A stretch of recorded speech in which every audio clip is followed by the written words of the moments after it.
Biz hazırdan oyunda 3 xalla çıxmışdıq. Çünki indi bizə əsas 3 xal lazımdır.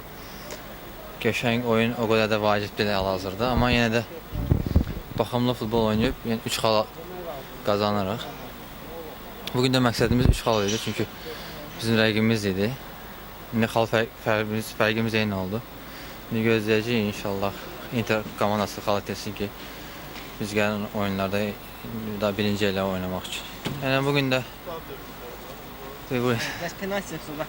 penaltı episodunda yani biraz yani ne dediler, mühasebeli bir momentiydi ama Vüsal'daki bu şampiyonatın yani tecrübeli hakimlerinden biriydi. Ben inanıram ki o en iyi qərarı o vermişdi.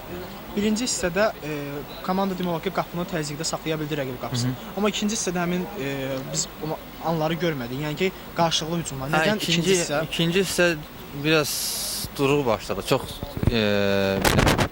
oyuna göre yani 2-0 qabaqda dedik ki, yəqin udmuş o da belə rahat çıxmışdı. Yani belə olmamalı, arxayınçılıq vardı, belə olmamalıydı amma hesabda olmayan penaltı da vardı. Penaltı da olmasaydı belki de daha fərqli oyun olardı. Penaltı biraz daldı, şey elədi, biraz necə deyirlər, panika elədi.